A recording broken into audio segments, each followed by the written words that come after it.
Hello friends, I am Professor Devendra Salve. Today we are learning the lesson Being Neighborly. The writer is Louisa May Alcott. Louisa May Alcott is an American writer. She has written many books. She has written short story books, and among the collection short story books, Little Women is a very famous in America because it shows the middle class life of American people, suburban people. So it is famous in the children's, adults and critic also. हम ये कह सकते हैं कि being neighbourly lesson जो है Luisa मे Olcott इनका लिखा हुआ लेसन है, और उनका लिटिल वुमेन ये जो बुक कलेक्शन है इसमें जो स्टोरीज़ हैं उसमें से ये ली गई एक स्टोरी है। लुइसा मे अल्कॉट अमेरिकन राइटर है, शी इज़ फेमिनिस्ट, और वो खासकर जो महिलाओं के अधिकार हैं, महिलाओं के हक है, उसके बारे में काम करने, उसके विषय में काम करने वाली एक महिला राइटर है। उनकी लाइफ वो ज़्यादा अपने राइटिंग में दिखाती है। अल्कॉट इनका जन्म 1832 में और मृत्यु 1888 में हुई थी। इनकी जो स्टोरीज़ है उसमें जो मिडिल क्लास के लोग हैं वो बोस्टन शहर के आसपास के जो लोग हैं उनकी लाइफ इसमें दिखाई जाती है। 68 this story of 4 sisters Meg, Jo, Beth and Amy, their friend Laurie, their wise and loving parents of the modest means living in a suburb of a city in the east coast of America, has caught the imagination of generations of readers, young and old alike. और ये जो Luisa मे Olcott की story है little women, ये जो stories है इसमें एक फैमिली है, मार्च फैमिली, जिस फैमिली में 4 बेटियां हैं, जो, मेग, बेथ और एमी। और इन जो लड़कियों की जो लाइफ है, इनकी जो ग्रोथ है, इनकी जो सारी घटनाएं हैं, इसके बारे में लिखी हुई एक किताब है।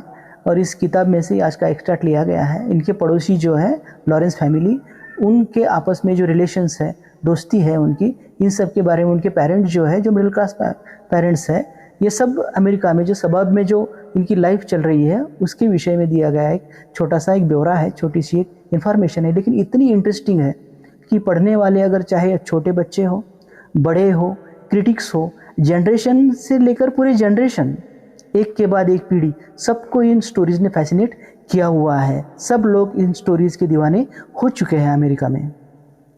Each character is real and distinctive. We remain firmly with the sisters through all the struggles। और हर एक कैरेक्टर जो है स्टोरी का वो काफ़ी अच्छी तरह से लिखा हुआ है, काफ़ी उसकी पूरे सेट्स दिखाई हुई हैं। और हम जब ये स्टोरी पढ़ते हैं तो ये स्टोरी के साथ साथ इन कैरेक्टर को भी हम अपनाते हैं और इन कैरेक्टर को भी हम अपना समझने लगते हैं। इनके साथ साथ हम हंसते हैं, इनके साथ हम रोते भी हैं, इनके साथ साथ हम दुखी होते हैं, खुश होते हैं। We remain firmly with the sisters through all the struggles, conflicts, triumphs and joys। और जो इनके सामने प्रॉब्लम्स आते हैं, जब इनको अपने काम में यश मिलता है, जब ये सक्सेसफुल होती है, हम हर भावना में इनके साथ चलते रहते हैं।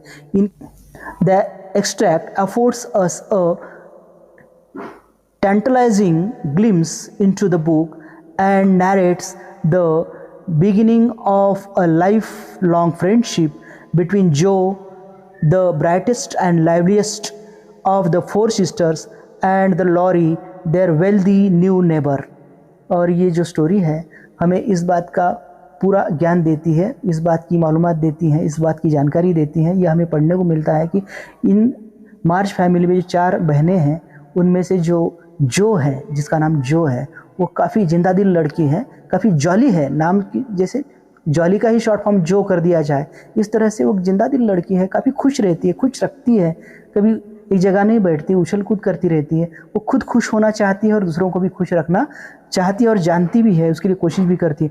उसके बीच और जो लॉरेंस फैमिली, उनका जो लड़का है लॉरी, उनके बीच, दोनों के बीच जो दोस्ती होती है, फ्रेंडशिप होती है, वो आगे बढ़ती है, वो बड़े होते हैं। इस सारी लाइफ लॉन्ग स्टोरी जो है, या लाइफ लॉन्ग फ्रेंडशिप जो हो जाती है, उसके बारे में ये जो हमारी स्टोरी आज की है तो हमें उसके बारे में जानकारी देती हैं।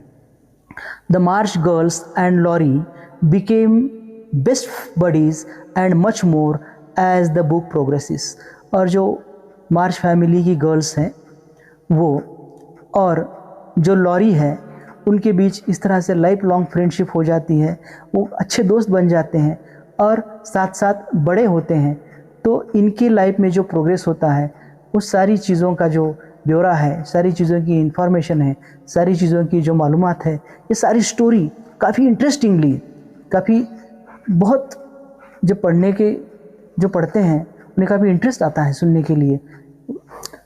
The March girls and Laurie became best buddies and much more as the book progresses. और जो मार्च गर्ल्स हैं, मार्च फैमिली की 4 लड़कियां हैं, 4 बहनें हैं, ये और इनका नया जो दोस्त बना है पड़ोसी जो है लॉरी, उनके बीच जो फ्रेंडशिप हुई है, इस फ्रेंडशिप को काफ़ी इंटरेस्टिंग वे में, काफ़ी अच्छी तरह से पढ़ने वालों को काफ़ी अच्छा लगे, इंटरेस्ट आए, काफ़ी रस आए पढ़ने की, इस तरह से लिखी हुई ये स्टोरी है। जैसे जैसे लाइफ आगे बढ़ती है, बच्चे बड़े हो जाते हैं, तो लाइफ लॉन्ग स्टोरी आगे आगे चली जाती है।